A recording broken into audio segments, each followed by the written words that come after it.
हर हर महादेव। राधे राधे। अब तक की कथा में आपने सुना कि धनवान व्यक्ति को पुण्य के कामों को सदा ही करते रहना चाहिए।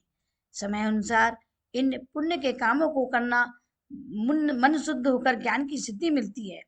और जो इस अध्याय को सुनता पढ़ता अथवा सुनने की व्यवस्था करता है उसे देव यज्ञ का फल मिलता है। आगे की कथा में ऋषियों ने कहा, सभी चीजों के ज्ञाताओं में श्रेष्ठ सूत जी, आप अब देश काल आदि का वर्णन करें।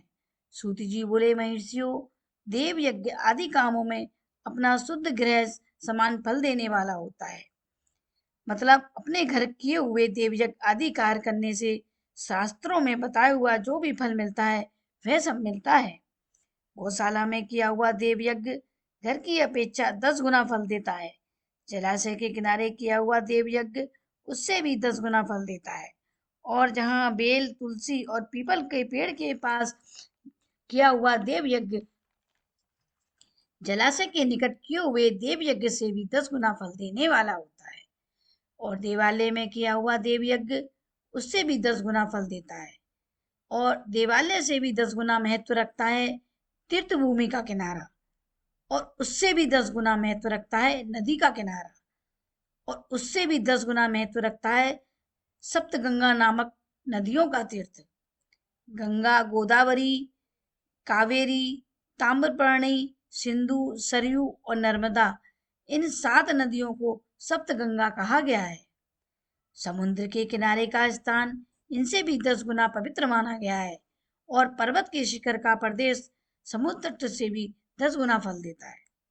और इससे भी महत्वपूर्ण बात यह है कि वह स्थान सबसे अधिक महत्वपूर्ण है जहाँ हमारा मन लग जाए।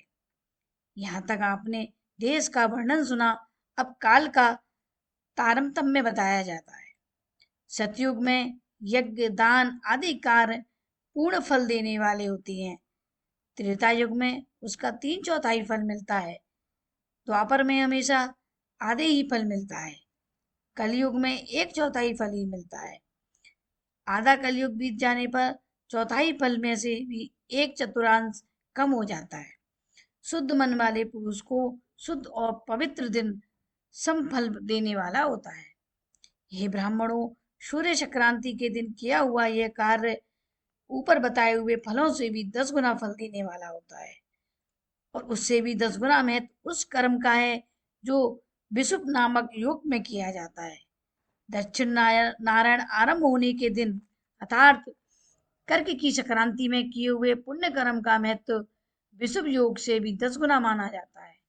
उससे भी 10 गुना मकर संक्रांति में और उससे भी 10 गुना चंद्र ग्रहण में किया हुआ पुण्य का महत्व है। सूर्य ग्रहण के समय सबसे उत्तम है उसमें किए गए पुण्य कर्म का फल चंद्र ग्रहण से भी अधिक और पूर्ण मात्रा में होता है। इस बात को विद्वान पुरुषों को जानते हैं। जगत रूपी सूर्य का राहु रूपी विष से संयोग होता है, इसलिए सूर्य ग्रहण का समय रोग देने वाला होता है। इसलिए उस विष की शांति के लिए उस समय स्नान, दान और जप करें। वह समय विष की शांति के लिए उपयोगी होने के कारण पुण्य देने वाला माना गया है। जन्म स्थान के दिन और व्रत की पूर्ति के दिन का समय सूर्य ग्रहण के समान ही समझा जाता है। परंतु महापुरुषों के संग का समय करोड़ों सूर्य ग्रहण के समान पावन है, ऐसा सभी ज्ञानी लोग जानते हैं। तपस्या में लगे योगी और ज्ञाननिष्ठ यति से ये पूजा के पात्र हैं, क्योंकि ये हमारे पापों का नाश करने में सहायता करती हैं। जिसने 24 लाख गायत्री मंत्र जाप कर लिया हो वह ब्राह्मण भी पूजा का उत्तम पात्र है। वह संपूर्ण फलों और भोगों को देने में समर्थ है।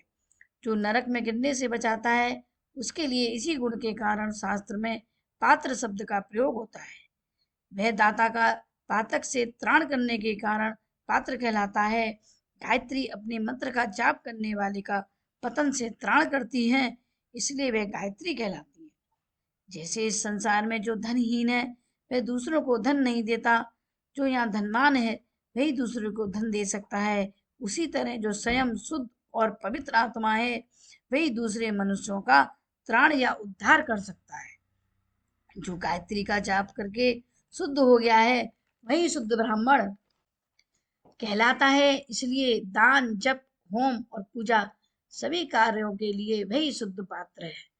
ऐसा ब्राह्मण ही दान तथा रक्षा करने की पात्रता रखता है। स्त्री हो या पुरुष, जो भी भूखा हो उसी को अन्न का दान देना चाहिए। जिसको जिस वस्तु की इच्छा हो उसे वह वस्तु बिना मांगे ही दे दी जाए तो दाता को उस दान का पूरा फल मिलता है। जो सवाल या याचन करने के बाद दिया गया हो वह दान आधा ही फल देने वाला बताया गया है। अपने सेवक को दिया हुआ दान 1/4 फल देने वाला होता है। हे ब्राह्मणों, जो जाति से ब्राह्मण है और गरीबी में जीवन बिता रहा हो उसे दिया हुआ धन का दान देने वाले को इस पृथ्वी पर 10 साल तक भोग देता है। वहीं दान यदि वेदों को जानने वाले ब्राह्मण को दिया जाए तो वह स्वर्गलोक में देवताओं के वर्ष से 10 वर्षों तक दिव्य भोग देने वाला होता है। शील और उच्च वृत्ति से लाया हुआ और गुरु दक्षिणा में मिला हुआ अन्न धन शुद्ध धन कहलाता है। उसका दान दाता को पूरा फल देने वाला बताया गया है। क्षत्रियों का वीरता से कमाया हुआ, वैश्यों का व्यापार से आया हुआ और शूद्रों का सेवा वृत्ति से प्राप्त किया हुआ धन भी उत्तम धन कहलाता है। धर्म की इच्छा रखने वाली स्त्रियों के जो धन पिता एवं पति से मिला हो उनके लिए वह उत्तम धन है। गाय आदि 12 वस्तुओं का चैत्र आदि 12 महीनों में दान करना चाहिए। गाय, भूमि, तिल, सोना, घी, वस्त्र, धान्य, गुण, चांदी, नमक, कुहड़ और कन्या, यही वे 12 वस्तुएं हैं। इनमें गोदान से शरीर से, वचन से और मानसिक रूप से किए हुए पापों की समाप्ति और शारीरिक आदि पुण्य कर्मों की प्राप्ति होती है। ब्राह्मणों, भूमि का दान इस लोक और परलोक में प्रतिष्ठा की प्राप्ति कराने वाला होता है। तिल का दान बलवर्धक और मृत्यु को दूर करने वाला होता है। सोने का दान जठर अग्नि को बढ़ाने वाला तथा प्रियवर्धक है। घी का दान पुष्टिकारक होता है। वस्त्र का दान आयु की वृद्धि करने वाला होता है। धान्य का दान अन्न धन की समृद्धि को बढ़ाने वाला होता है। गुड़ का दान अच्छे भोजन की प्राप्ति कराने वाला होता है। चांदी के दान से वीर्य की वृद्धि होती है। नमक का दान षड्रस भोजन की प्राप्ति कराता है। सब प्रकार का दान सभी समृद्धि की सिद्धि के लिए होता है। विद्वान पुरुष कुष्मांड के दान को पुष्टिदायक मानते हैं। कन्या का दान आजीवन भोग देने वाला कहा गया है। ब्राह्मणों, वह इस लोक और परलोक में भी सभी भोगों को देने वाला है। विद्वान पुरुष को चाहिए कि जिन वस्तुओं से श्रवण आदि इंद्रियों की तृप्ति होती है उनका सदा दान करें। श्रोत आदि 10 इंद्रियों के जो शब्द आदि 10 विषय हैं उनका दान किया जाए तो वे भोगों की प्राप्ति कराते हैं तथा दिशा आदि इंद्रियां देवताओं को संतुष्ट करती हैं।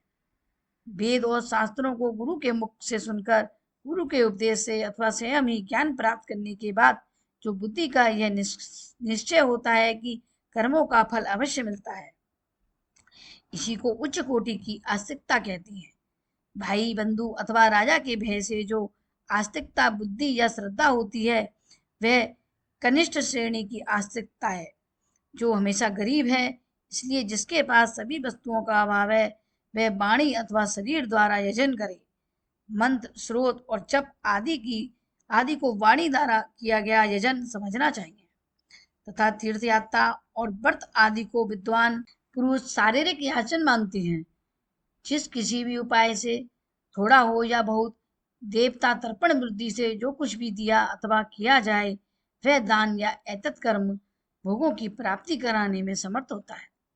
तपस्या और दान ये जो कर्म मनुष्य को सदा करने चाहिए तथा ऐसे गृह का दान करना चाहिए जो अपने चमक धमक या सफाई और गुण से सुशोभित हो।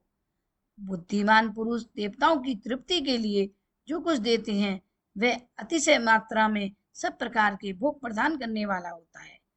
उस दान से विद्वान पुरुष यह लोक और परलोक में उत्तम जन्म और सदा सुलभ होने वाला भोग पाता है। ईश्वरार्पण बुद्धि से यज्ञ, दान आदि कर्म करके मनुष्य मोक्ष फल का भागी होता है। आपको मेरी वीडियो अच्छी लगे तो प्लीज मेरे चैनल को लाइक और कमेंट्स में हर हर महादेव अवश्य लिखें और मेरी वीडियो औरों को भी शेयर करें। यह भी एक पुण्य का काम है। चैनल पर नए हो तो सब्सक्राइब अवश्य करें। राधे राधे। हर हर महादेव।